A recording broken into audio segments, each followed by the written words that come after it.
Hola a todos y todas. Mi nombre es Isa y voy a acompañaros con este webinar a descubrir los distintos aprovechamientos que se hacen de las aguas de los ríos. Empezaremos tomando contacto con la relación que ha existido entre el ser humano y el río, para luego seguir exponiendo el uso que hacíamos y que hacemos de ellos. Veremos también el uso de los ríos como fuente hídrica, como vías de conexión fluviales, como localización de pesca y piscicultura y como fuente y recurso para otros usos humanos. Por último, haremos un par de preguntas acerca de algunas curiosidades sobre los usos de las aguas fluviales.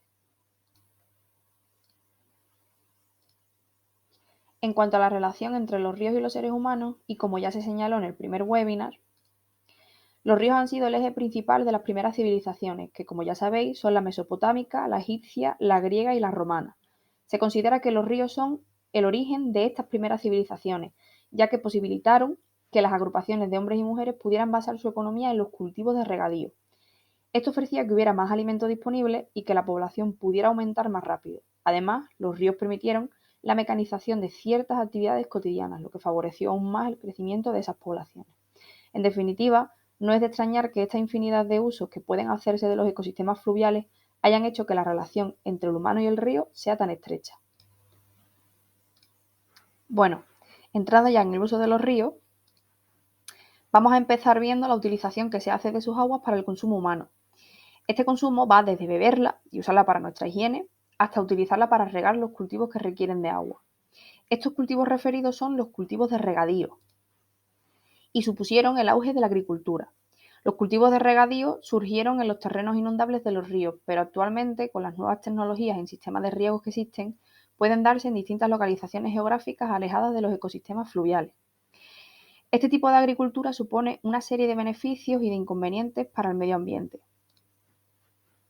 Los principales beneficios que se pueden destacar son que promueven el establecimiento y abastecimiento de la población en un territorio, que reducen la erosión del suelo y que posibilitan la diversidad de cultivos y aumento de su productividad, lo que supone una eficiencia económica mayor. Como inconveniente, se puede señalar el hecho de que suponga un elemento de riesgo para la contaminación del suelo y las aguas por el uso de fertilizantes y pesticidas, el uso inadecuado de fuentes de agua, pudiendo producirse una sobreexplotación de los ríos, su desvío para llevar el agua a un lugar determinado, etc. Y también puede suponer la compactación y saturación del suelo, lo que conlleva la posibilidad de que plantas que se encuentran en ese suelo se marchiten. ¿Y qué está pasando ahora? Pues en los últimos años, debido al mal uso que estamos haciendo del agua, se está sufriendo en la cuenca del Guadalquivir una sequía sin precedentes. La falta de lluvia está haciendo que los ríos no suministren agua a los embalses y los cortes de agua se han estado sucediendo en los distintos municipios por los que pasa el Guadalquivir.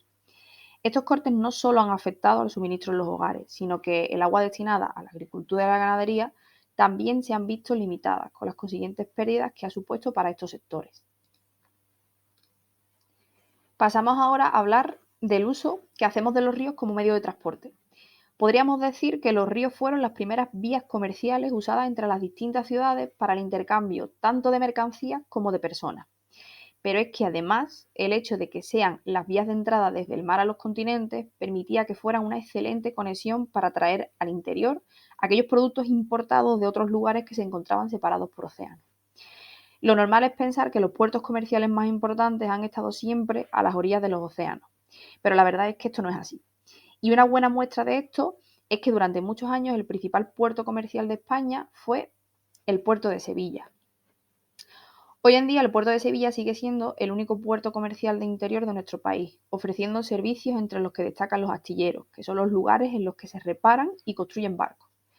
En estos últimos años, el puerto de Sevilla ha realizado alianzas con distintas universidades y con centros de investigación de Andalucía para que sus actuaciones sean sostenibles con el medio ambiente y respeten el entorno urbano y el natural. Y bueno, el puerto de Sevilla es solo un ejemplo de la importancia que tienen los ríos para el transporte de mercancías. Por ello, se invierte mucho dinero por parte de los gobiernos en la adecuación de ciertos ríos con un caudal que no llega a ser suficiente para este uso, de forma que se hagan transitables para los barcos encargados del transporte de estas mercancías. Ahora veremos otro uso de los ríos. En este caso, el uso que hacemos de ellos para la pesca y la piscicultura, que son dos actividades comerciales muy importantes para la economía. La pesca nació como una manera de encontrar sustento alimenticio, pero actualmente se ha convertido en una actividad de ocio que está controlada por los agentes públicos, de manera que se haga compatible con la protección de los recursos naturales y de la biodiversidad. Me gustaría contaros un dato curioso sobre la biodiversidad que se aloja en los ríos. De las 40.000 especies de peces que hay en la Tierra, el 40% viven en aguas continentales, o sea, casi la mitad. Recordemos que las aguas continentales suponen el 3% del agua total. Y de ese 3% del agua que hay en el planeta, el 2% corresponde a aguas fluviales. Por lo que la biodiversidad de la fauna que hay en los ríos es enorme, debido a esta gran proporción de especies de peces que hay en este tipo de agua. Algunas de estas especies han sido introducidas en los ríos para repoblar los ecosistemas y recuperar especies amenazadas. Para poder introducir esos peces ha habido antes que criarlos en cautividad. Bueno, pues bien, esta cría de peces en cautividad se llama acuicultura y, como podréis imaginaros, es una actividad muy importante para mantener la perpetuidad de ciertas especies en los hábitats fluviales. Actualmente, estos ecosistemas fluviales están seriamente dañados por una serie de dificultades y amenazas, entre las que podemos destacar la construcción de obstáculos en los cauces de los ríos, como las presas, la sobrepesca y el furtivismo, la introducción inintencionada de especies exóticas, la contaminación de las aguas y el cambio climático, entre otros factores. El control legislativo de la pesca en los ríos lo tienen las comunidades autónomas, habiendo una ley estatal que les sirve como marco jurídico. Terminando ya con los usos que podemos hacer de las aguas de los ríos, queríamos mostraros aquí una compilación breve de otros usos que pueden hacerse de ellos. Los ríos pueden servir como un motor de los molinos hidráulicos o batanes para generar energía eléctrica. También para refrigerar las turbinas de vapor de las centrales nucleares que producen igualmente energía eléctrica. Son receptores de las aguas residuales depuradas de las ciudades y conforman un espacio de ocio y tiempo libre y actividades acuáticas, siendo así un atractivo turístico y contribuyendo ampliamente a la economía del sector terciario. Antes de finalizar este webinar, me gustaría haceros unas preguntas y que las contestáramos juntos. En primer lugar, vamos a preguntarnos, ¿qué actividad humana requiere mayor porcentaje de agua dulce?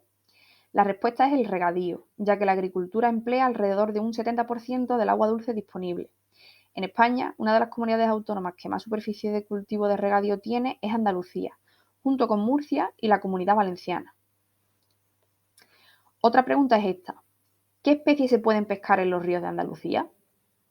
La respuesta a esta pregunta podemos encontrarla en la orden del 6 de mayo de 2014, por la que se fijan y regulan las vedas y periodos hábiles de pesca continental en la Comunidad Autónoma de Andalucía. Esta orden divide a las especies en tres tipos: las de captura y suelta, las que tienen tallas mínimas y las que no tienen límites de talla. Entre las especies de captura y suelta podemos encontrar, por ejemplo, el barbo o la trucha común.